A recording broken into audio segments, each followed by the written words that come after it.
ആരോ വലിച്ചെറിഞ്ഞ ഒരു വെള്ളിത്തളികയുടെ തൊണ്ടുപോലെ കാർമേഘങ്ങൾ അങ്ങിങ്ങായി ചിതറിക്കിടക്കുന്ന ആകാശത്ത് ചന്ദ്രനെ കാണാമായിരുന്നു. നക്ഷത്രകോടികളിൽ പലതും എന്തോ രഹസ്യം വീക്ഷിക്കാൻ എന്നവണ്ണം എത്തി നോക്കുന്നുണ്ടായിരുന്നു. തലസ്ഥാന നഗരിയിൽ ചുറ്റും കനത്ത മതിലുകളുള്ള ആ പടുകൂറ്റൻ ഇരുനില ബംഗ്ലാവിന്റെ ടെറസിൽ നിലാവിന്റെ മങ്ങിയ വെളിച്ചത്തിൽ 3 പേർ ഇരിപ്പുണ്ടായിരുന്നു. ആരെയോ പ്രതീക്ഷിച്ചിട്ടെന്ന വണ്ണം ഒരു കസേര ഒഴിഞ്ഞുകിടക്കുകയായിരുന്നു അവിടെ. മേശപ്പുറത്ത് ഇനിയും തുറക്കാത്ത മദ്യക്കുപ്പികളും സോഡായും ഐസ് ക്യാനും അടച്ചു വെച്ചിരുന്ന പാത്രങ്ങൾക്കുള്ളിൽ തിന്നാനും കുടിക്കാനുമുള്ളതെല്ലാം ഉണ്ടായിരുന്നു. വറുത്ത ചെമ്മീനിന്റെയും കോഴിയുടെയും ആസ്വാദികരമായ ഗന്ധം അവിടെ തങ്ങി നിൽക്കുന്നു. തിരുവനന്തപുരം ഈസ്റ്റ് MLA ശശാങ്കന്റെ വീടായിരുന്നു അത്. ഇതൊക്കെ മുന്നിൽ വെച്ചോണ്ട് ഇങ്ങനെ നോക്കിയിരിക്കുന്നത് തന്നെ ഒരു തരം ബോർ ഏർപ്പാടാ. ശശാങ്കൻ ഒരു സിഗരറ്റിന് തീ പിടിപ്പിക്കുന്നതിനിടയിൽ അസ്വസ്ഥതയോടെ പിറുപിറുത്തു. പക്ഷേ നമ്മൾ പ്രതീക്ഷിക്കുന്ന ആൾ എത്തിക്കഴിയുമ്പോൾ നാം അടിച്ചു വിറ്റായിരുന്ന അയാൾക്ക് ഇതിപ്പരം യാതൊരു ദേഷ്യവുമില്ല, അബ്കാരി കോൺട്രാക്ടർ നരേന്ദ്രൻ പറഞ്ഞു. പിന്നെ അവൻ കൂടുതൽ മൂപ്പിച്ചോണ്ട് വന്ന അടിച്ച് കാരണം പോയിക്കും, അത്ര തന്നെ. City police commissioner David Abraham രോഷം കൊണ്ടു. അല്ല പിന്നെ, നമ്മൾ പറയുന്നത് കേൾക്കാനാ അവനെ വരുത്തുന്നത്, അല്ലാതെ അവനെ കൊണ്ട് നമ്മളെ വരിപ്പിക്കാനല്ല. Cool down mister David, Sasankan അയാളെ അനുനയിപ്പിക്കാൻ ശ്രമിച്ചു. ഇവിടെ നമ്മൾ അല്പം താഴേണ്ടി വന്നാലും നമ്മുടെ പിള്ളേർക്ക് വേണ്ടിയാണെന്ന് ഓർക്കണം. നമ്മുടെ ലക്ഷ്യം നിറവേറ്റുന്നതിന് എന്ത് വിട്ടവീഴ്ചയ്ക്കും നമ്മൾ തയ്യാറാകുകയാണ് വേണ്ടത്. പക്ഷേ ഇങ്ങനൊരു ഏർപ്പാട് ഒരുക്കണമെന്ന് തീരുമാനിച്ചപ്പോൾ അത് കഴിഞ്ഞ ആഴ്ച കാർലോസ് മടങ്ങും മുമ്പ് തന്നെ വേണമായിരുന്നു. ഇനി വരുന്ന ആളിന് ജോലിഭാരം കൂടും. നരേന്ദ്രൻ റോഡിലേക്ക് എത്തി നോക്കി. ഇരുളിന്റെ മാറു പിളർന്ന് ഒരു വാഹനം ചീറിപ്പാഞ്ഞു വരുന്നുണ്ടോ? അല്ല, അങ്ങനെ സംഭവിച്ചിരുന്നെങ്കിൽ എല്ലാവരും നമ്മളെ തന്നെ സംശയിച്ചേനെ. ഇതാകുമ്പോൾ അങ്ങനെയില്ല. മറ്റൊരു സമയവും സ്ഥലവും ആകുമ്പോൾ നമ്മൾ സംശയത്തിന്റെ അയൽവക്കത്ത് പോലും വരില്ല, ഡേവിഡ് എബ്രഹാം വെളിപ്പെടുത്തി. വേഗുവോളം ഇരിക്കാമെങ്കിൽ പിന്നെ തണുക്കുവോളം ഇരുന്നു കൂടെ എന്നൊരു പഴഞ്ചൊല്ലുണ്ട്. അതുപോലെ തന്നെയാ ഇതും. ഇത്രയുമൊക്കെ ആയി, ഇനി വരുന്നത് പോലെ വരുന്നിടത്ത് വെച്ച് കാണാം. ശശാങ്കൻ സിഗരറ്റ് കുറ്റി വലിച്ചെറിഞ്ഞു. കുട്ടികൾ ജാമ്യത്തിലിറങ്ങിയല്ലോ, അത് തന്നെ വലിയ ആശ്വാസം. ദൃക്സാക്ഷികൾ ഇല്ലാത്തതിനാലും തെളിവുകളുടെ അപര്യാപ്തത മൂലവും തീർച്ചയായും കുട്ടികൾ രക്ഷപ്പെടും. എൻ്റെ ഇത്രയും കാലത്തെ സർവീസ് പരിചയം വെച്ചാണ് ഞാൻ പറയുന്നത്. ഡേവിഡ് എബ്രഹാം ഒരു സിഗരറ്റിന് തീ പിടിപ്പിച്ചു. അത് ഇനിയത്തെ കാര്യം. കേസ് തീരണമെങ്കിൽ അതിന് വർഷങ്ങൾ പിടിക്കും. ഇവിടെ ഇപ്പോൾ അവരെ ശിക്ഷിച്ചാൽ തന്നെ അങ്ങ് ഡൽഹിയിൽ വരെ കോടതിയുണ്ട്. അവിടെ പോകണമെങ്കിൽ അത് വരെ ചെയ്യും. അതൊക്കെ രണ്ടാമത്തെ കാര്യം. പക്ഷേ കുട്ടികളെ ശിക്ഷിച്ചാലും ഇല്ലെങ്കിലും ആ കാർലോസ് ബാസ്റ്റേഡ്, ഇനി അവന് മാപ്പില്ല. അവൻ്റെ അളിഞ്ഞു പുഴുത്ത ശവം കാണാതെ എനിക്ക് ശരിക്കൊന്നും ഉറങ്ങാൻ പോലും കഴിയത്തില്ല. നരേന്ദ്രന്റെ ശബ്ദം പതറി. ശശാങ്കൻ അസ്വസ്ഥതയോടെ വാച്ച് നോക്കി. സമയം 12:30. ഇനിയും എന്തേ അയാൾ വരാൻ വൈകുന്നു? തലയ്ക്ക് മുകളിലൂടെ ഒരു വിമാനം എയർപോർട്ടിലേക്ക് എരുമ്പിത്താണ് പോയി. മുറ്റത്ത് നിന്നിരുന്ന മരങ്ങൾ അതിന്റെ കാറ്റേറ്റ് ഉലഞ്ഞു. പെട്ടെന്ന് താഴെ റോഡിൽ ഒരു വാഹനത്തിന്റെ മുരൾച്ച കേട്ടു. മൂവരും ഒന്നിച്ചാണ് തലയുയർത്തി നോക്കിയത്. നേരത്തെ തുറന്നിട്ടിരുന്ന ഗേറ്റ് കടന്ന് ഒരു പഴയ അംബാസഡർ കാർ ഇരമ്പിപ്പാഞ്ഞ് വെട്ടിത്തിരിഞ്ഞ് പോർച്ചിന് മുന്നിൽ ബ്രേക്ക് ഇട്ടു. 2 മിനിറ്റ് കഴിഞ്ഞു. ബിജുവാണ് ആഗതനെ ടെറസിൽ എത്തിച്ച ശേഷം പിൻവാങ്ങിയത്. വരൂ, ഇരിക്കൂ. ശശാങ്കൻ അയാളെ ക്ഷണിച്ചിരുത്തി. അജാനുബാഹുവായിരുന്നു അയാൾ. തൻ്റെ ഇരട്ടി വലിപ്പമുണ്ട് അയാൾക്കെന്ന് ഡേവിഡ് എബ്രഹാമിന് പോലും തോന്നി. അയാൾ അമർന്നപ്പോൾ കസേര വല്ലാതെ ഒന്ന് ഞരങ്ങി.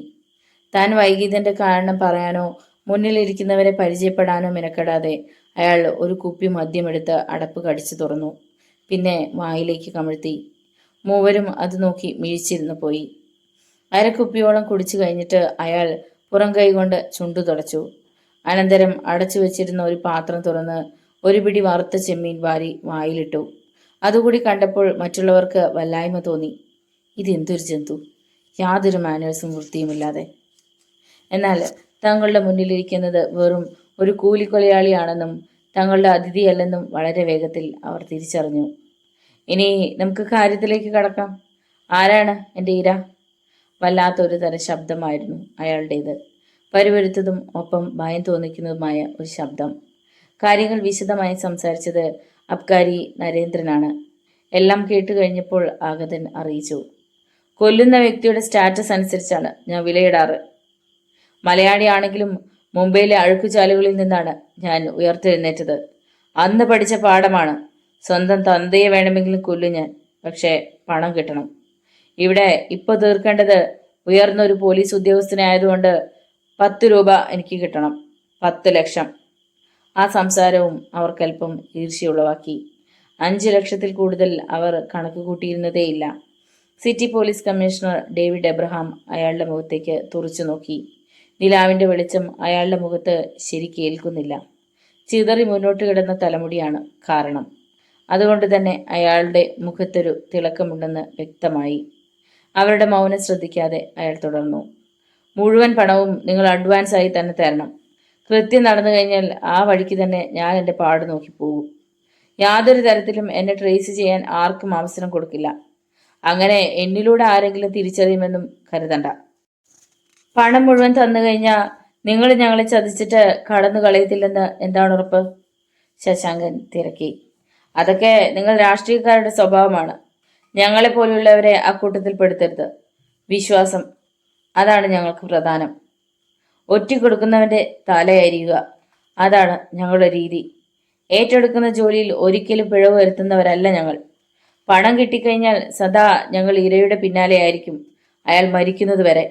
ഒരു ജോലി തീർത്തതിന് ശേഷമേ ഞങ്ങൾ അടുത്ത ജോലി ഏറ്റെടുക്കൂ. ഇത് കഴിഞ്ഞാൽ ഉടനെ എനിക്ക് ഡൽഹിയിൽ എത്തണം, ഒരു രാഷ്ട്രീയ നേതാവിനെ തീർക്കുവാൻ. മുഖമടച്ച് ഒരടി കിട്ടിയതുപോലെ വിളറിയിരിക്കുകയായിരുന്നു MLA ശശാങ്കൻ. ഒരു കൂലിക്കൊലയാളി അയാളെക്കൽ താഴ്ത്തി ജനസേവകനെ കണ്ടതിലുള്ള അമർഷം അയാൾ കടിച്ചൊതുക്കി. പെട്ടെന്നൊരു മറുപടി പറയുവാൻ അവർക്കായില്ല. അയാൾ മുന്നിലിരിക്കുന്നതിനാൽ സംസാരിക്കാനും കഴിയുന്നില്ല. ഒരു പെഗ് അകത്താക്കണം എന്നുള്ള അവരുടെ ആഗ്രഹം പോലും ഇല്ലാതായി കഴിഞ്ഞിരിക്കുന്നു. എന്താണ് നിങ്ങളുടെ തീരുമാനമെങ്കിലും എനിക്കത് ഉടനെ അറിയണം. 10 മിനിറ്റുകൾക്കുള്ളിൽ പരസ്പരം ചർച്ച ചെയ്ത് തീരുമാനിക്കണം. അയാൾ എണീറ്റു. താൻ കുടിച്ചതിന്റെ ബാക്കിയുള്ള കുപ്പിയും ചെമ്മീൻ വറുത്തു വെച്ചിരുന്ന പാത്രവും എടുത്തുകൊണ്ട് ടെറസിന്റെ മൂലയിലേക്ക് പോയി. പാരപ്പെട്ടിലിരുന്നു കൊണ്ട് റോഡിലേക്ക് നോക്കി തിന്നാനും കുടിക്കാനും തുടങ്ങി. എന്തു വേണം? ശശാങ്കൻ അബ്കാരി നരേന്ദ്രനെയും ഡേവിഡ് എബ്രഹാമിനെയും നോക്കി. ഇക്കൂട്ടരെ വിശ്വസിക്കുന്നതിൽ തെറ്റില്ല, പക്ഷേ തനി പോത്ത ഇവൻ. ആ വർത്തമാനം കേട്ടിട്ട് എൻ്റെ കാലിൻ്റെ പെരുവിരൽ മുതൽ ചൊറിഞ്ഞു കയറി വരികയാ. David Abraham പല്ലുകടിച്ചു. എന്നാലും 10 ലക്ഷം രൂപയെന്ന് പറയുമ്പോൾ നരേന്ദ്രൻ ഇടയ്ക്ക് വെച്ച് നിർത്തി. നമ്മൾ തീർച്ചപ്പെടുത്തിയ കാര്യമായതുകൊണ്ട് റേറ്റ് അല്പം കൂടിയാലും കുഴപ്പമില്ലെന്ന ചിന്തയാ എൻ്റേത്. നേരത്തെ പറഞ്ഞതുപോലെ ഇയാൾ കൃത്യം നടത്തുമെന്ന് ഉറപ്പുണ്ടെങ്കിൽ പണം നൽകാൻ ഞാൻ ഒരുക്കമാണ്. പക്ഷേ എൻ്റെ വിഹിതം മാത്രം, ശശാങ്കൻ അറിയിച്ചു. അവർ ചർച്ച തുടർന്നു. കൃത്യം 10 മിനിറ്റ് ആയപ്പോൾ അയാൾ തിരികെ വന്നു. അപ്പോൾ കുപ്പിയിൽ ഒരു തുള്ളി മദ്യമോ പാത്രത്തിൽ ചെറിയൊരു ചെമ്മീനോ അവശേഷിച്ചിരുന്നില്ല. എന്തു തീരുമാനിച്ചു നിങ്ങൾ? അയാൾ കസേരയിലിരുന്നു. നിങ്ങൾക്ക് യോജിക്കാൻ ബുദ്ധിമുട്ടാണെങ്കിൽ മുംബൈയിൽ നിന്ന് ഇങ്ങോട്ട് വന്നതിൻ്റെയും ഇനി തിരികെ പോകുന്നതിൻ്റെയും ചെലവ് തന്നാൽ മതി. 1 ലക്ഷം രൂപ. അത് കേട്ട് അവരുടെ കണ്ണ് തള്ളിപ്പോയി. ഓക്കെ മിസ്റ്റർ, ഞങ്ങൾക്ക് നിങ്ങളുടെ പേരറിയില്ല. പരിചയപ്പെടുത്തിയ ആളും ഒരു കോഡ് മാത്രമേ പറഞ്ഞിട്ടുള്ളൂ, ശശാങ്കൻ അറിയിച്ചു. അത് മാത്രം മതി. എൻ്റെ പേരറിഞ്ഞിട്ട് നിങ്ങൾക്ക് പ്രത്യേകിച്ചൊന്നും ചെയ്യാനില്ലല്ലോ. എനിക്കും നിങ്ങളെക്കുറിച്ച് യാതൊന്നും അറിയണ്ട. അഥവാ നിങ്ങളുമായി ഞങ്ങൾക്കൊന്ന് സംസാരിക്കണമെന്ന് തോന്നിയാൽ അതിനെന്തെങ്കിലും ഫോൺ നമ്പർ? സോറി, അതിൻ്റെ ആവശ്യമില്ല. അല്പനേരം അവർക്കിടയിൽ മൗനം തങ്ങി നിന്നു. ശരി, ഞങ്ങൾ സമ്മതിച്ചിരിക്കുന്നു. പണം നാളെ രാത്രിയിൽ തന്നിരിക്കും, ഡേവിഡ് എബ്രഹാം ഉറപ്പ് കൊടുത്തു. വൈകിട്ട് 9 മണിക്ക് മുമ്പ് കിട്ടണം. അത് എവിടെ വെച്ചാന്നൊക്കെ ഞാൻ പിന്നീട് നിങ്ങളെ വിളിച്ചറിയിക്കാം. അയാൾ എണീറ്റ് താഴേക്ക് പോയി. 2 മിനിറ്റുകൾ കഴിഞ്ഞപ്പോൾ താഴെ വാഹനത്തിന്റെ മുരൾച്ച കേട്ടു. കഴിവറുടെ മോൻ, ഡേവിഡ് എബ്രഹാം ഉച്ചത്തിൽ പറഞ്ഞു. ഇവൻ്റെയൊക്കെ ഉള്ളിലിരിപ്പെന്താ? നമ്മൾ വേറെ 7 കൂലികളാണെന്നോ? അടങ്ങ് ഡേവിഡെ, സാഹചര്യം അങ്ങനെയായി പോയ നിലയ്ക്ക് ഇനി അനുസരിച്ചല്ലേ പറ്റൂ. നരേന്ദ്രൻ മദ്യക്കുപ്പി കയ്യിലെടുത്തു. തമ്പാനൂർ ബസ് സ്റ്റാൻഡിൽ അരികിലെത്തിയ ആ കൊലയാളി പെട്ടെന്ന് ബ്രേക്ക് അമർത്തി. ഒരു ബസ്സിൽ വന്നിറങ്ങിയ യുവാവും യുവതിയും ഓട്ടോയിൽ കയറുന്നത് കണ്ടപ്പോൾ അയാൾ നാവ് നീട്ടി ചൊടി നനച്ചു. അനന്തരം ഓട്ടോയ്ക്ക് പിന്നാലെ കാർ വിട്ടു. റോഡിൽ തിരക്ക് കുറവായിരുന്നതിനാൽ നല്ല വേഗതയിലാണ് ഡ്രൈവർ ഓട്ടോ ഓടിച്ചത്. സിരകളിൽ നുരയെതിർക്കുന്ന മദ്യത്തിന്റെ ലഹരിയിൽ സ്റ്റിയറിംഗ് വീലിൽ ആസ്വദിച്ച് താളം പിടിച്ചുകൊണ്ട്. ഓട്ടോയിൽ കയറിയ യുവതിയുടെ സൗന്ദര്യം മനസ്സിൽ കണ്ടുകൊണ്ട് യാതൊരു തിരക്കും കൂടാതെ അയാൾ ഓട്ടോയ്ക്ക് പിന്നാലെ കാർ വിട്ടു. ആ യുവാവും യുവതിയും വിവാഹിതരായിട്ട് അധികകാലമായിട്ടില്ലെന്ന് ഒറ്റ നോട്ടത്തിൽ തന്നെ തോന്നുമായിരുന്നു. ഓട്ടോയുടെ പിൻസീറ്റിൽ കൊക്കുരുമി ചേർന്നിരിക്കുന്ന രണ്ട് പക്ഷിക്കുഞ്ഞുങ്ങളെ പോലെയായിരുന്നു അവർ. യുവതിയുടെ അരയിലൂടെ കൈ ചുറ്റി തന്നിലേക്ക് ചേർത്തിത്തിരിക്കുകയായിരുന്നു അവൻ. അവളുടെ ശരീരത്തിൽ നിന്നും തന്നിലേക്ക് അരിച്ചു കയറുന്ന ഇളം ചൂടിന്റെ ലഹരിയിലായിരുന്നു അവൻ. റോഡ് തീർത്തും വിജനം. ഇത്രയും നല്ല ഒരവസരം ഇനി കിട്ടാനില്ലെന്ന് കാറിലിരുന്ന കൊലയാളിക്ക് തോന്നി. റിയർവ്യൂ മിററിലൂടെ അയാൾ നോക്കി. പിന്നിൽ വാഹനങ്ങളൊന്നുമില്ല. ഗിയർ ചേഞ്ച് ചെയ്തിട്ട് അയാൾ ആക്സിലേറ്റർ ഞെരിച്ചു. മിന്നൽ പോലെ കാർ ഓട്ടോയെ കടന്നതും അയാൾ ഇടത്തേക്ക് വെട്ടിച്ചതും ഒന്നിച്ചായിരുന്നു. ഈ പ്രവൃത്തി അപ്രതീക്ഷിതമായിരുന്നതിനാൽ ഓട്ടോ ഡ്രൈവറും പെട്ടെന്ന് ഇടത്തേക്ക് ഓടിച്ചു. എന്നാൽ നിയന്ത്രണം നഷ്ടമായ ഓട്ടോ കാറിൽ വരും മുമ്പ് തന്നെ റോഡരികിലെ ഓടയിലേക്ക് ചാടി മറിഞ്ഞു. അതിനുള്ളിൽ നിന്നും നിലവിളികൾ ഉയർന്നു. കൊലയാളി കാർ നിർത്തി. പിന്നെ റിവേഴ്സിൽ വന്നു. ഓട്ടോയിൽ നിന്നും ഞെരുങ്ങി ഇറങ്ങി വന്ന ഡ്രൈവർ കാർ യാത്രക്കാരനെ തെറി വിളിച്ചു.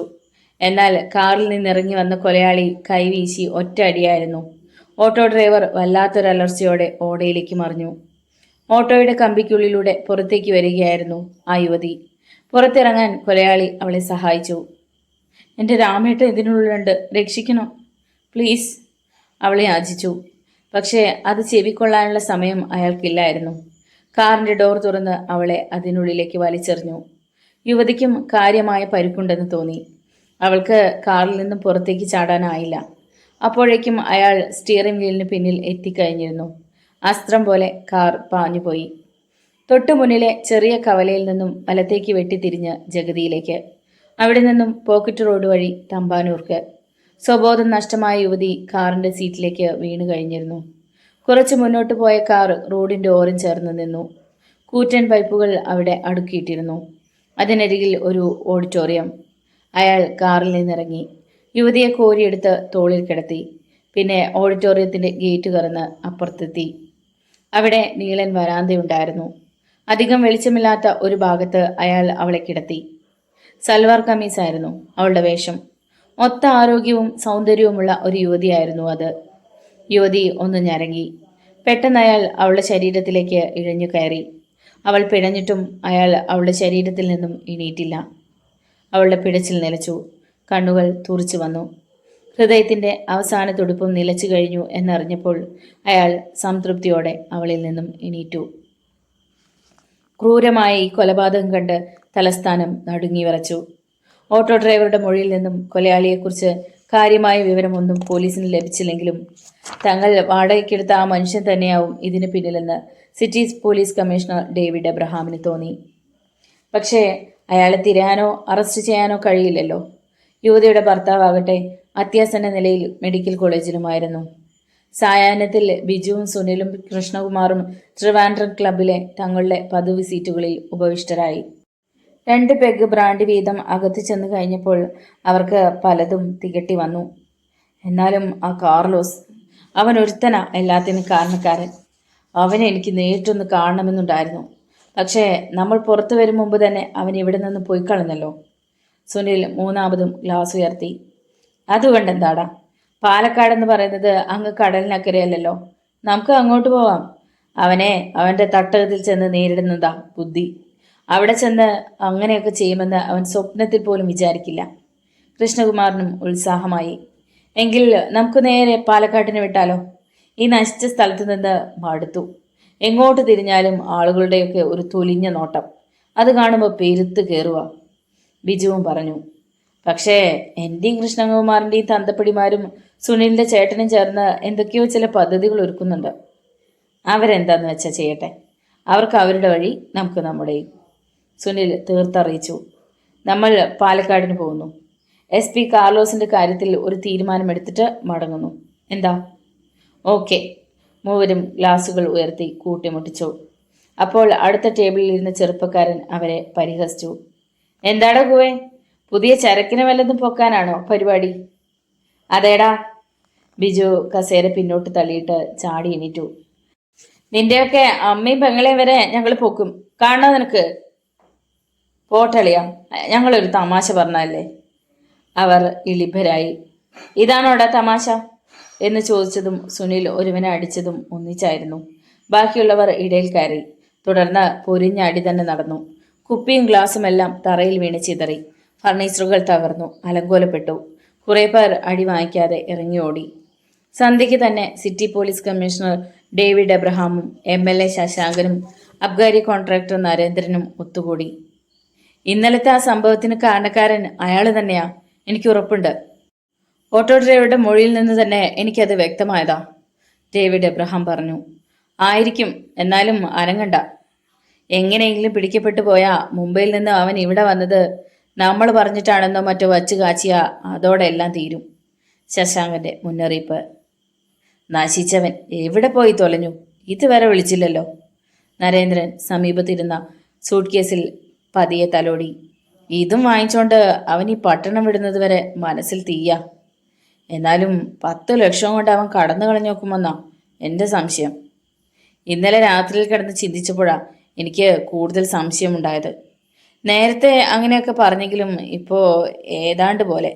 ശശാങ്കന് ഒരു പരുങ്ങൽ. ഈ അവസ്ഥയിൽ അവൻ പറയുന്നത് അനുസരിക്കാതെ നമ്മൾ എന്ത് ചെയ്യാനാ? അല്ലെങ്കിൽ അവൻ്റെ പിന്നാലെ നമ്മളും പോകണം പാലക്കാട്ടേക്ക്. അവൻ്റെ പിന്നാലെ നിഴൽ പോലെ ഉണ്ടാകണം. അത് വേണ്ട. സംഭവം നടക്കുമ്പോൾ നമ്മൾ ഈ തിരുവനന്തപുരം സിറ്റിയിൽ തന്നെ ഉണ്ടാവണം. അല്ലെങ്കിൽ പിന്നെ ഒരറ്റകൈ പ്രയോഗത്തിന് നമ്മൾ അങ്ങോട്ട് പോകും, ഡേവിഡ് എബ്രഹാം തീർപ്പ് കൽപ്പിച്ചു. പക്ഷേ അയാൾ പറഞ്ഞ അറ്റകൈ എന്താണെന്ന് മാത്രം അവർക്ക് പിടികിട്ടിയില്ല. പെട്ടെന്ന് ശശാങ്കന്റെ മൊബൈൽ ഫോൺ ശബ്ദിച്ചു. ആ ചെകുത്താനായിരിക്കും. പറഞ്ഞുകൊണ്ടാണ് അയാൾ ഡിസ്പ്ലേ പാനലിൽ തെളിഞ്ഞ നമ്പർ നോക്കിയത്. തിരുവനന്തപുരത്തെ ഒരു ലോക്കൽ ബൂത്തിന്റെ നമ്പർ അതിൽ തെളിഞ്ഞു. ശശാങ്കൻ ഫോൺ കാതോട് ചേർത്തു. 1-2 വാചകങ്ങൾ കേട്ടു. അയാൾ ഫോൺ ഓഫ് ചെയ്തു. പുറപ്പെടാം. ശരി. നരേന്ദ്രൻ പെട്ടിയെടുത്തു. ശശാങ്കന്റെ കാറിൽ നരേന്ദ്രനും അയാളും മാത്രം പോയി. സമയം രാത്രി 11 മണി. തമ്പാനൂർ റെയിൽവേ സ്റ്റേഷനിൽ നിന്നും അമൃത എക്സ്പ്രസ് മുന്നോട്ട് നീങ്ങിത്തുടങ്ങി. പിന്നെ ഉരുക്കുപാളങ്ങളെ ഞെരിച്ചമർത്തിക്കൊണ്ട് രാക്ഷസീയ ഭാവത്തിൽ അതിന് വേഗതയേറി. സെക്കൻഡ് ക്ലാസ് കമ്പാർട്ട്മെന്റിൽ ടോപ്പ് ബർത്തിൽ പെട്ടിപ്പുറത്തേക്ക് തലവെച്ച് നീണ്ടു നിവർന്ന് കിടക്കുകയായിരുന്നു ആ കൊലയാളി. വളരെ ബുദ്ധിമുട്ടിയാണ് അയാൾ ഇങ്ങനെയൊരു ബർത്ത് സംഘടിപ്പിച്ചത്. അയാളെ ഈ തലസ്ഥാന നഗരിയിലേക്ക് വരുത്തിയ ഏജന്റാണ് അത് ശരിയാക്കി കൊടുത്തത്. എതിരെയുള്ള ബർത്ത് ഒഴിഞ്ഞു കിടക്കുകയായിരുന്നു. ട്രെയിൻ കൊല്ലത്തെത്തി. അപ്പോൾ ഏതാനും പേർ ആ കമ്പാർട്ട്മെന്റിൽ കയറി. TTR ടിക്കറ്റ് പരിശോധിച്ച ശേഷം അവരെ കടത്തിവിട്ടു.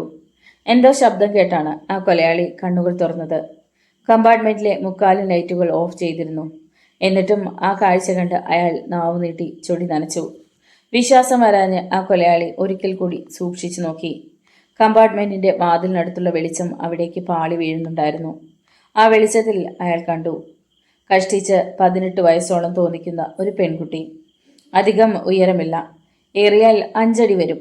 പുറത്ത് കനത്ത ഒരു ബാഗും കയ്യിൽ മറ്റൊരു ബാഗുമായിട്ട് ബർത്തുകൾക്ക് താഴെ നിൽക്കുകയാണ്. തന്റെ ബർത്തിനെതിരെയുള്ള ബർത്തിലേക്കാണ് അവളുടെ നോട്ടമെന്ന് അയാൾ കണ്ടു. കൊലയാളി എണീറ്റിരുന്നു.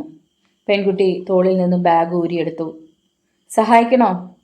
അയാൾ കൈനീട്ടി. അവൾ ബാഗ് ഉയർത്തിക്കൊടുത്തു. അയാളത് അവളുടെ ബർത്തിൽ വെച്ചു. രണ്ടാമത്തെ ബാഗും അയാൾ വാങ്ങിച്ചു വെച്ചു. പെൺകുട്ടി ചെരുപ്പഴിച്ച് കയ്യിൽ പിടിച്ചുകൊണ്ട് കമ്പിയിൽ ചവിട്ടി ആയാസപ്പെട്ട് മുകളിലെത്തി. ചെരുപ്പ് ഫാൻ കവറിന്റെ മുകളിൽ വെച്ചു. അനന്തരം അയാളെ നോക്കി നന്ദി സൂചകമായി ചിരിച്ചു. എങ്ങോട്ടാ? അയാൾ തിരക്കി. പാലക്കാട്ടേക്ക്. അവിടെ പഠിക്കുകയാണോ? അവൾ തലയാട്ടി. എന്താ പേര്? സാലി. ട്രെയിൻ നീങ്ങി തുടങ്ങുന്നത് വരെ അവർ സംസാരിച്ചിരുന്നു. പിന്നീട് ട്രെയിൻ ചൂളം വിളിയോടെ വേഗത വർദ്ധിപ്പിച്ചപ്പോൾ അവൾ പതിയെ ബർത്തിലേക്ക് ചാഞ്ഞ് കണ്ണുകൾ അടച്ചു. അരണ്ട വെളിച്ചമേ ഉള്ളുവെങ്കിലും ആ കൊലയാളി അവളെ തന്നെ നോക്കിക്കിടന്നു. ട്രെയിനിന്റെ കുലുക്കത്തിനനുസരിച്ച് അവളുടെ മാറിടങ്ങൾ ചലിക്കുന്നത് കണ്ടപ്പോൾ അയാൾക്ക് കോരിത്തരിപ്പുണ്ടായി. ചുരിദാറായിരുന്നു അവളുടെ വേഷം. ട്രെയിൻ ചെങ്ങന്നൂരിലെത്തിയപ്പോൾ അവൾ അയാൾക്കെതിരെ തിരിഞ്ഞു കടന്നു. അവളുടെ നിതംബത്തിന്റെ വടിവ് കൂടി കണ്ടപ്പോൾ അയാളുടെ ആവേശത്തിന് മൂർച്ച കൂടി. തന്റെ ബർത്തിൽ നിന്നും അങ്ങോട്ട് ചാടുവാൻ പലവട്ടം ശ്രമിച്ചതാണ്. പക്ഷേ താഴത്തെ ബർത്തുകളിലുള്ളവർ ബഹളം കേട്ട് ഉണർന്നാലോ എന്ന് കരുതി സംയമനം പാലിച്ചു. ക്രമേണ അയാളും ഉറക്കത്തിലേക്ക് വഴുതി വീഴുകയായിരുന്നു. സമയം 5:30. ആ കൊലയാളി കണ്ണു തുറന്ന് വാച്ച് നോക്കി. അടുത്ത സ്റ്റേഷൻ ഷൊർണൂരാണെന്ന്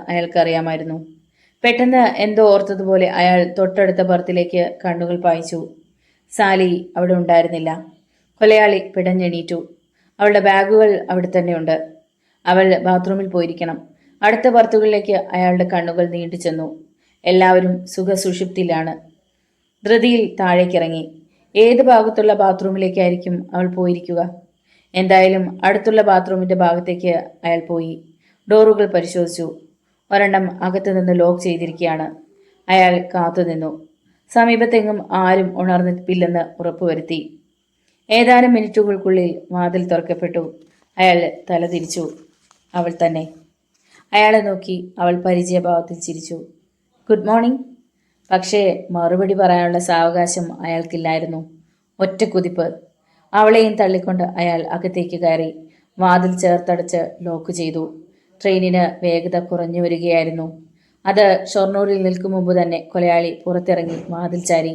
പിന്നെ ഒന്നും സംഭവിക്കാത്തതുപോലെ തിരികെ വന്ന് തൻ്റെ ബർത്തിൽ നിന്നും പെട്ടിയെടുത്തു. ഷൊർണൂരിൽ ട്രെയിൻ നിന്നു. അയാൾ പുറത്തിറങ്ങി വേഗത്തിൽ മുന്നോട്ട് ചെന്ന് ജനറൽ കമ്പാർട്ട്മെൻറ്റിൽ കയറി. പക്ഷേ ഷൊർണൂരിൽ നിന്നും ട്രെയിൻ വിടും മുമ്പ് തന്നെ ആരോ ബാത്റൂം തുറക്കുകയും അവിടുത്തെ കാഴ്ച കണ്ട് അലറി വിളിക്കുകയും ചെയ്തു. ആളുകൾ ഓടിക്കൂടി. അകത്തേക്ക് നോക്കിയവർ തരിച്ചു നിന്നു. ബാത്റൂമിനുള്ളിൽ കൊല ചെയ്യപ്പെട്ട യുവതിയുടെ നഗ്നമായ ശരീരം. റെയിൽവേ പോലീസും ആളുകളും പ്ലാറ്റ്ഫോമിലൂടെ പരക്കം പായുന്നത് ജനറൽ കമ്പാർട്ട്മെന്റിൽ ഇരുന്ന ആ കൊലയാളി കണ്ടു. അയാൾ വേഗം അവിടെ നിന്നും വെളിയിൽ വന്നു. റെയിൽവേ സ്റ്റേഷനിൽ നിന്നും ഒരു ഓട്ടോറിക്ഷ വിളിച്ച് ബസ് സ്റ്റാൻഡിലേക്ക് പോയി. അവിടെ നിന്ന് ആദ്യം കിട്ടിയ പ്രൈവറ്റ് ബസ്സിൽ ഒറ്റപ്പാലം വഴി പാലക്കാട്ടേക്ക് പോവുകയും ചെയ്തു. പഴുത്തു നിന്നിരുന്ന നെന്മണികൾക്ക് മുകളിലേക്ക് സൂര്യന്റെ ആദ്യ കിരണങ്ങൾ ചിതറി വീണു. വരമ്പിൽ നിന്നിരുന്ന പനകളിലെ ഓലയിൽ പറ്റിപ്പിടിച്ചിരുന്ന മഞ്ഞിൻ തുള്ളികളിൽ സൂര്യകിരണങ്ങൾ മുത്തുമണികളുടെ തിളക്കമുണ്ടാക്കി. പാലക്കാടൻ പാടങ്ങളിൽ ഇത്തവണ 100 മീനിയാണ് വിളഞ്ഞിരിക്കുന്നത്. പതിവ് ജോഗിങ് കഴിഞ്ഞ് ക്വാർട്ടേഴ്സിൽ തിരികെ എത്തിയ ക്രൈംബ്രാഞ്ച് SP കാർലോസ് സിറ്റൗട്ടിലെ ചൂരൽ കസേരകളിൽ ഒന്നിലിരുന്നു. ക്യാൻവാസ് ഷൂസ് അഴിച്ചിട്ടിട്ട് അയാൾ കാലുകൾ തീപ്പോയ്ക്ക് മുകളിലേക്ക് ഉയർത്തിവെച്ചു. ടവൽ കൊണ്ട് മുഖത്തെയും കൈയിലെയും വിയർപ്പ് തുടച്ചു കളഞ്ഞിട്ട് പത്രമെടുത്ത് മറിച്ചു നോക്കാൻ തുടങ്ങി. ആദ്യ പേജിൽ അയാളെ ആകർഷിക്കുന്ന വാർത്തകളൊന്നും ഉണ്ടായിരുന്നില്ല.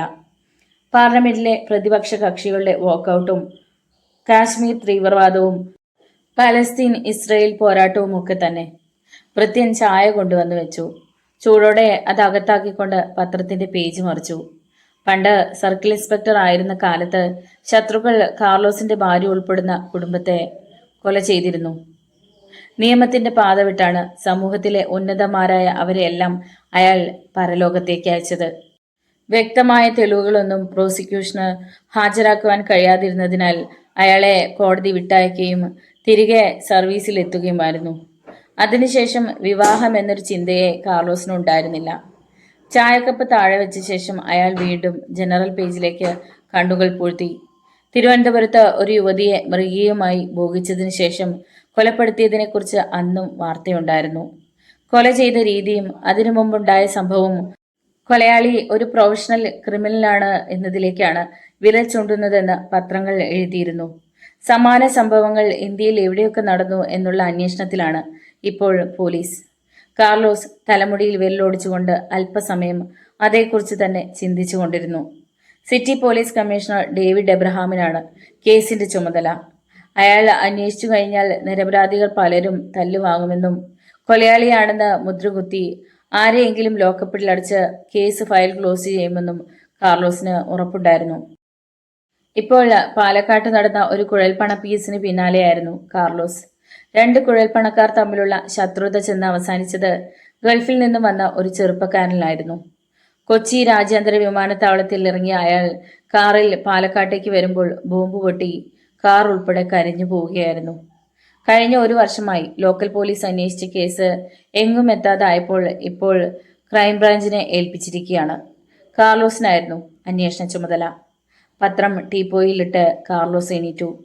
കുളിയും ഷേവിംഗ് കഴിഞ്ഞ് യൂണിഫോം അണിയുമ്പോൾ സമയം 9 മണി. അപ്പോൾ അയാളെ മാത്രം ലക്ഷ്യം വെച്ച് തിരുവനന്തപുരത്ത് നിന്ന് വന്ന കൊലയാളി പാലക്കാട്ട് ബസ് ഇറങ്ങിക്കഴിഞ്ഞു. തിരുവനന്തപുരം MLA ശശാങ്കന്റെ വീട്. രാവിലെ എണീറ്റ് പത്രം വായിച്ചുകൊണ്ടിരിക്കുകയായിരുന്ന ശശാങ്കന്റെ അരികിലേക്ക് തെല്ല് മടിയോടുകൂടിയാണ് ബിജു കടന്നു വന്നത്. ശശാങ്കൻ മുഖമുയർത്തി മകനെ നോക്കി. അയാളുടെ മുഖഭാവം കണ്ടപ്പോൾ താൻ പറയാൻ വന്ന കാര്യം പറയണോ വേണ്ടയോ എന്ന കാര്യത്തിൽ അവന് അല്പം സംശയം തോന്നി. പ്രശ്നങ്ങൾ വിട്ടൊഴിഞ്ഞു പോവുകയേ ചെയ്യരുതെന്നാണോടാ നിന്റെയൊക്കെ വിചാരം? MLA ആണെന്ന് വെച്ച് നിന്റെയൊക്കെ പിന്നാലെ ഞാൻ വരുമെന്ന് കരുതിയോ? ജാമ്യം കിട്ടിയിറങ്ങി ഉടനെ ക്ലബിൽ പോയി തല്ലുണ്ടാക്കി. ശരിക്കും പറഞ്ഞ എന്താ നിന്റെയൊക്കെ ഉദ്ദേശം? ബിജു ഒരു പാവത്താനെ പോലെ ഒന്നും പറയാതെ തല കുനിച്ചു നിന്നു. അത് കണ്ടപ്പോൾ ശശാങ്കന്റെ കോപം ഇരട്ടിച്ചു. ഞാനൊന്ന് ചോദിച്ചോട്ടെ, മറ്റുള്ളവർക്ക് നാണക്കേടുണ്ടാക്കി വെക്കാതെ നിനക്കൊക്കെ എങ്ങോട്ടെങ്കിലും പൊയ്ക്കൂടെ? അതേക്കുറിച്ച് സംസാരിക്കാൻ തന്നെയാണ് ഞാൻ വന്നത്, തെളിഞ്ഞ മുഖത്തോടെ അവൻ അറിയിച്ചു. പ്രശ്നങ്ങളൊക്കെ ഉണ്ടാകുന്നത് ആളുകൾ ഞങ്ങളെ നോക്കി അതും ഇതും പറയുമ്പോഴാ. പറയിപ്പിക്കുന്നതല്ലേ നിന്റെയൊക്കെ കയ്യിലിരിപ്പ്. പിന്നെ ആളുകളെ കുറ്റം പറയേണ്ട കാര്യമുണ്ടോ? അത് പോട്ടെ, പറഞ്ഞു വന്നതിന്റെ ബാക്കി പറ നീ. തൽക്കാലം ഇവിടെ നിന്നൊന്ന് മാറി നിൽക്കാനേ ഞങ്ങൾ ഉദ്ദേശിക്കുന്നുള്ളൂ. വല്ല മദ്രാസിനോ ഗോവയ്ക്കോ. കൊള്ളാം, അവിടെയും പോയിട്ട് ഇതുപോലുള്ള പണികൾ തുടർന്നേക്കണം. ഒരു കാര്യം ഞാൻ പറഞ്ഞേക്കാം, എവിടെ ആണേലും കേസിന്റെ അവധിക്ക് ഇങ്ങെത്തിക്കോണം. മാത്രമല്ല, കേരളത്തിലെ കളികൾ മറ്റെവിടെയെങ്കിലും എടുത്താൽ അവർ ശവം പോലും പുറത്തു കാണിക്കുകയില്ലെന്ന കാര്യം മറന്നേക്കരുത്. ആട്ടെ, നിങ്ങൾ എന്നാ പോകുന്നത്? ഇന്ന് ഉച്ച കഴിഞ്ഞെന്നാ വിചാരിക്കുന്നത്. അനുമതി കിട്ടിയതോടെ അവൻ സന്തോഷത്തിൽ പിൻവാങ്ങി. തന്റെ മുറിയിലെത്തിയിട്ട് ഉടനെ സുനിലിനെയും കൃഷ്ണകുമാറിനെയും വിളിച്ചു. അച്ഛൻ പച്ചക്കൊടി കാണിച്ചു. ഇവിടെ ഞങ്ങളും കാര്യം പറ്റിച്ചെടുത്തു. അപ്പോൾ നാളെ ഈ സമയത്ത് നമ്മൾ പാലക്കാട്ടായിരിക്കും. സന്തോഷത്തോടെ ബിജു ഫോൺ വച്ചു. പിന്നെ ഒരു മൂളിപ്പാട്ടും പാടി കുളിക്കാനായി ബാത്റൂമിലേക്ക് കയറി. പാലക്കാട്ടെത്തിയ ആ കൊലയാളി ട്രാൻസ്പോർട്ട് ബസ് സ്റ്റാൻഡിന് കിഴക്ക് ഭാഗത്തുള്ള ഒരു ബാർ ഹോട്ടലിൽ തന്നെയുള്ള റൂമാണ് വാടകയ്ക്കെടുത്തത്. രാജശേഖരൻ ചെങ്ങന്നൂർ എന്നാണ് രജിസ്റ്ററിൽ അഡ്രസ്സ് എഴുതിയത്. മുറിയിലെത്തിയ ഉടൻ തന്നെ വേഷം മാറി ബാത്റൂമിലേക്ക് പോയി. കുളി കഴിഞ്ഞ് വേഗത്തിലെത്തി. ഇന്റർകോം വഴി റൂം ബോയെ വിളിച്ച് ഭക്ഷണത്തിനും മദ്യത്തിനും ഓർഡർ കൊടുത്തു. അരമണിക്കൂറിനുള്ളിൽ സാധനങ്ങൾ എത്തി. തീറ്റയും കുടിയും കഴിഞ്ഞ് കിടക്കയിലേക്ക് മറിഞ്ഞു. ഈ പകൽ മുഴുവനും ഉറങ്ങണം എന്ന ചിന്തയോടെ. ഏതായാലും ഷൊർണൂരിൽ നടത്തിയ കൊലപാതകത്തിന്റെ പേരിലും തന്നെ ആരും അറസ്റ്റ് ചെയ്യാൻ പോകുന്നില്ലെന്ന് അയാൾക്ക് നല്ല ഉറപ്പുണ്ടായിരുന്നു.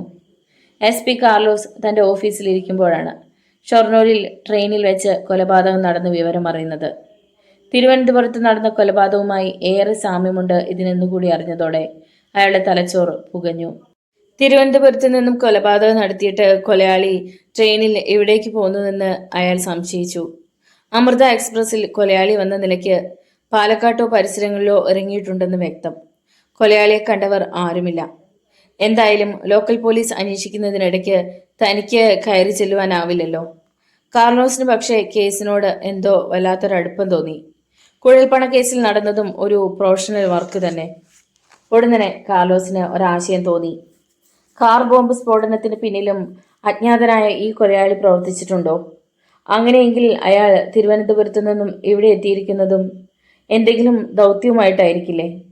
കാർലോസ് അപ്പോൾ തന്നെ IG-യുമായി ഫോണിൽ ബന്ധപ്പെട്ട് തന്റെ സംശയം പറഞ്ഞു. തനിക്കിങ്ങനെ തോന്നുന്നെങ്കിൽ ഇതിന്റെ പിന്നാലെ കൂടിക്കോ. ബട്ട് വൺ തിങ്, യാതൊരു തരത്തിലും ലോക്കൽ പോലീസിനെ ഇൻസൾട്ട് ചെയ്യരുത്. അവരുടെ അന്വേഷണവുമായി അവർ മുന്നോട്ട് പോയിക്കോട്ടെ. സർ. കാർലോസ് സന്തോഷത്തോടെ എണീറ്റു. ബസറിൽ വിരലമർത്തി. ഒരു കോൺസ്റ്റബിൾ വാതിൽക്കൽ തലകാട്ടി. സർ. CI സമദിനോട് വരാൻ പറയൂ. സർ. 1 മിനിറ്റിനുള്ളിൽ ക്രൈംബ്രാഞ്ച് സർക്കിൾ ഇൻസ്പെക്ടർ സമദ് കടന്നു വന്ന് സല്യൂട്ട് ചെയ്തു. Samad, take your seat. Thank you sir. അങ്ങനെ പറഞ്ഞെങ്കിലും കാർലോസ് നിൽക്കുകയായിരുന്നതിനാൽ അയാളും നിന്നതേയുള്ളൂ. നമുക്ക് ഉടനെ ഷൊർണൂർ വരെ പോകണം. സർ. കാര്യമൊക്കെ പോകും വഴി സംസാരിക്കാം. സർ. കാർലോസ് തൊപ്പിയെടുത്ത് തലയിൽ വെച്ചു. പിന്നെ തിടുക്കത്തിൽ പുറത്തേക്ക് നടന്നു. സമദും ഒപ്പമെത്തി. നിമിഷത്തിനുള്ളിൽ ആ വെളുത്ത മാരുതി ജിപ്സി ഗേറ്റ് കടന്ന് റോഡിലേക്ക് അലറി കുതിച്ചു. ഷൊർണൂർ റെയിൽവേ സ്റ്റേഷനിൽ അപ്പോഴും പോലീസുകാർ ഏറെ ഉണ്ടായിരുന്നു. FIR തയ്യാറാക്കി പ്രേതം പോസ്റ്റ്മോർട്ടത്തിന് മാറ്റിയെങ്കിലും ആ കമ്പാർട്ട്മെന്റിലെ യാത്രക്കാരെ അപ്പോഴും പോലീസ് ചോദ്യം ചെയ്യുകയായിരുന്നു. SP മധുപാൽ അതിനിടെ കാർലോസിനെ കണ്ടു. Hello, good morning mister Carlos. താല്പര്യമുണ്ടെങ്കിൽ ഞങ്ങളുടെ കൂടെ വെറുതെ കൂടിക്കോ. ഏതാണ്ട് കാർലോസിന്റെ അതേ പ്രായം തന്നെയായിരുന്നു മധുപാലിനും. മറ്റുള്ളവരോട് വളരെ മാന്യമായി ഇടപെടുന്ന പോലീസ് ഉദ്യോഗസ്ഥൻ. കാർലോസും അയാൾക്കരികിൽ ചെന്ന് കസേരയിലിരുന്നു. സമദ് പിന്നിൽ നിന്നതേയുള്ളൂ. കൊലയാളിയെക്കുറിച്ച് എന്തെങ്കിലും ഐഡിയ? അതോ ഒന്നിലധികം പേര് കൊലയ്ക്ക് പിന്നിലുണ്ടോ? തൊപ്പിയൂരി മേശപ്പുറത്ത് വയ്ക്കുന്നതിനിടയിൽ കാർലോസ് തിരക്കി. പ്ലാറ്റ്ഫോമിൽ തന്നെ ഒരു മേശയും ഏതാനും കസേരകളും പെട്ടെന്ന് എടുത്തിട്ട് പോലീസ് ജോലി തുടങ്ങിയായിരുന്നു. ഒന്നിലധികം ആൾ ഉണ്ടെന്ന് തോന്നുന്നില്ല, പക്ഷേ ആരാണ് കൊലയാളി എന്നുള്ളതിൻ്റെ സംശയം പോലും നമുക്ക് കിട്ടുന്നില്ല.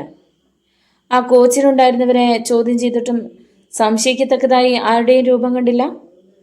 നോ, പക്ഷേ പാലക്കാടിന് സീറ്റ് റിസർവ് ചെയ്തിരുന്ന ഒരു ജോർജ് കുട്ടിയെ കോച്ചിൽ കണ്ടില്ല. അത് മാത്രമാണ് ഏക ആശ്രയം. ജോർജ് കുട്ടി? യെസ്, അയാൾ തിരുവനന്തപുരത്ത് നിന്നാണ് കയറിയത്. കയറിയപ്പോൾ മുതലേ മുകളിലെ ബർത്തിൽ നീണ്ടു നിവർന്ന് കിടക്കുകയായിരുന്നുവെന്നും താഴെ ഇറങ്ങി തങ്ങൾ കണ്ടിട്ടേ ഇല്ലെന്നും ചിലർ മൊഴി തന്നിട്ടുണ്ട്. ഏറെ പ്രത്യേകമായ കാര്യം, അതിൻ്റെ തൊട്ട് എതിർഭാഗത്ത് മുകളിലെ ബർത്ത് ആ മരണമടഞ്ഞ പെൺകുട്ടിയുടേതായിരുന്നു എന്നുള്ളതാണ്. കാർലോസിന്റെ കണ്ണുകൾ കുറുകി. ജോർജ് കുട്ടി എന്നത് ശരിയായ പേരായിരിക്കില്ലെന്നും അയാൾ കയറിയത് തിരുവനന്തപുരത്തു നിന്നും ആയതിനാൽ തന്റെ സംശയം ബലപ്പെടുകയാണെന്നും അയാൾക്കുറപ്പായി. തിരുവനന്തപുരത്തെ കൊലപാതകത്തിന് പിന്നിലും അയാൾ തന്നെയാണ്. പ്രതികാരത്തിന് വേണ്ടിയുള്ള ഒരു കൊലയല്ല ട്രെയിനിൽ വെച്ച് നടന്നിരിക്കുന്നത്.